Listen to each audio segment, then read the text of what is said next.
ആ പറ ഒരു ആവറേജ് മലയാളി ഫോൺ എടുത്താൽ ആദ്യം പറയുന്ന വാക്കാണിത്. ഒരു അറബിയോടാണ് സംസാരിക്കുന്നതെങ്കിൽ അദ്ദേഹം അസ്സലാമു അലൈക്കും, കൈഫൽ ഹാൽ, മർഹബൻ, മർഹബത്തൈൻ, എത്ര ഉപചാര വാക്കുകൾ പറഞ്ഞുകൊണ്ടാണ് അദ്ദേഹം സംസാരം ആരംഭിക്കുക. ഒരു ഇംഗ്ലീഷ് സംസാരിക്കുന്ന വ്യക്തിയാണെങ്കിൽ അദ്ദേഹത്തെ ഇൻട്രൊഡ്യൂസ് ചെയ്തുകൊണ്ടാണ് സംസാരം ആരംഭിക്കുന്നത്. ആ പറ എന്ന തുടക്കം ഒരു സംസാരം ആരംഭിക്കാൻ എത്ര മോശം പ്രയോഗമാണ്. സംസാരം വളരെ പ്രധാനപ്പെട്ടതാണ്. ഒരാളെ നാം വിലയിരുത്തുന്നത് അയാളുടെ വായിൽ നിന്ന് വരുന്ന വാക്കിൻ്റെ തൂക്കത്തിനനുസരിച്ചാണ്. അതുകൊണ്ടാണല്ലോ കുഞ്ഞുണ്ണി മാഷ് പറഞ്ഞത്, വാക്കിനേക്കാൾ തൂക്കമില്ലി ഊക്കൻ ഭൂമിക്ക് പോലും. നല്ല വാക്ക് പറഞ്ഞ് ആളുകളെ സന്തോഷിപ്പിക്കാൻ, അനാവശ്യമായി പ്രഹരിക്കുന്ന വാക്കുകൾ സെൻസർ ചെയ്ത് സംസാരിക്കുവാൻ ഒരു മനുഷ്യനാവണം.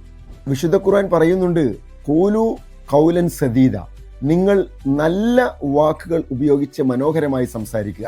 പ്രവാചകൻ സ്വല്ലല്ലാഹു അലൈഹി വസല്ലം വിശദീകരിച്ചിട്ടുണ്ട്, മൻ കാന യുഅ്മിനു ബില്ലാഹി വൽ യൗമിൽ ആഖിർ ഫൽയഖുൽ ഖൈറൻ ഔ ലിയസ്മുത്. നിങ്ങൾ അല്ലാഹുവിലും അന്ത്യദിനത്തിലും വിശ്വസിക്കുന്നുവെങ്കിൽ നല്ല വാക്കുകൾ പറയുക, സാധിക്കാത്ത സന്ദർഭത്തിൽ മൗനം പാലിക്കുക. നമ്മുടെ വാക്കിൻ്റെ ഉത്തരവാദിത്തം നമുക്കാണ്. അതുകൊണ്ട് ഓരോ വാക്കും ശ്രദ്ധിച്ച് മാത്രം സംസാരിക്കുക. അതാണ് നമുക്കും അനുവാചകർക്കും നല്ലത്.